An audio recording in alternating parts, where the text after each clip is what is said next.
స్వాగతం సుస్వాగతం గాయత్రి జ్యోతిష్ కేంద్రానికి. నేను మీ వంశీ ఆస్ట్రో.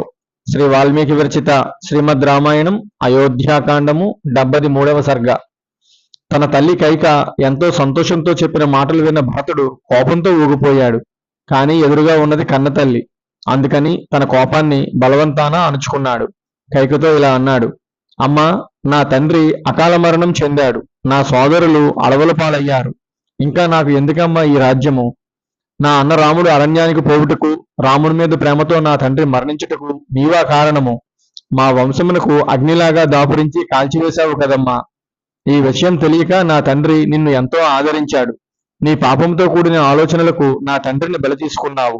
నీ వలన మా ఇక్ష్వాకు వంశమే అపవిత్రమయ్యింది. మా అందరికీ సుఖ సంతోషాలు దూరం చేశావు. నీవు చేసిన అనాలోచితపు పని వలన నా తండ్రి మరణించాడు. చెప్పమ్మా, ఇదంతా ఎందుకు చేశావు? రాముణ్ణి ఎందుకు అడవులకు పంపావు? నా తండ్రిని ఎందుకు చంపావు? ఇంత చేసిన దానివి కౌసల్యను సుమిత్రను బతకనిస్తావా? వాళ్లకు కూడా నీ చేతిలో మరణం తథ్యం. రాముడు నిన్ను తన కన్నతల్లి కౌసల్య కంటే ఎక్కువగా గౌరవించాడు. మా పెద్దమ్మ కౌసల్య కూడా నిన్ను తన సహోదరి కంటే ఎక్కువగా ఆదరించింది. అటువంటి రామునికి నారచీరలు కట్టి అడవులకు ఎలా పంపగలిగావు? కౌసల్యకు పుత్రశోకం ఎందుకు కలగజేశావు? ఎవరి కోసం చేశావు ఇదంతా? ఇంత చేసి కూడా సంతోషంగా ఎలా ఉండగలుగుతున్నావు? నీవు మనిషివా లేక బండరాయివా? నేను నీ కుమారుడు భరతుణ్ణి అడుగుతున్నాను. రాముణ్ణి అరణ్యములకు పంపుటకు కారణమేమి? నాకు రాజ్యం కట్టబెట్టడానికైనా? నాకు రాముని మీద ఉన్న భక్తి గౌరవము తెలిసే ఈ పని చేశావా? రాముడు లేకుండా ఈ రాజ్యభారం వహించే శక్తి నాకు ఉంటుందనుకుంటున్నావా? నీకు తెలుసో లేదో, నా తండ్రి దశరథుడు కూడా తన వృద్ధాప్యంలో రాముని సహాయంతోనే ఈ రాజ్యాన్ని పరిపాలించాడు.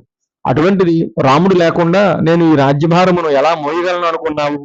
ఒకవేళ నేను నా సాయశక్తిలా ప్రయత్నించి ఈ రాజ్యభారమును మోయగలనేమి గాని నీ కోరిక మాత్రము తీర్చను. నీ కొడుకు మీద ఉన్న అతి ప్రేమతో ఇదంతా చేశావు కాబట్టి నీ కోరిక ఎంత మాత్రమూ తీరదు. అసలు నీవు నా తల్లివే కాదు, నిన్ను ఈ క్షణముననే విడిచిపెడదామనుకుంటున్నాను. కానీ రాముడు నిన్ను తన కన్నతల్లి కంటే ఎక్కువ ప్రేమతో చూచుకునేవాడు. అందుకని ఆ పని చేయలేకపోతున్నాను. అమ్మా, నాకు తెలియక అడుగుతాను, నీవు ఈ పని చేసేటప్పుడు కొంచెం ఆలోచించావా? దీని వలన నీకు ఎంత అపకీర్తి వస్తుందో, మన వంశప్రతిష్టకు ఎంత భంగం వాటిల్లుతుందో ఒక్క క్షణమైనా ఆలోచించావా? అసలు నీకు ఈ బుద్ధి ఎలా పుట్టింది? నీకే పుట్టిందా లేక ఎవరి ప్రోద్బలంతోనన్నా ఇంతటి ఘోరానికి ఒడిగట్టావా?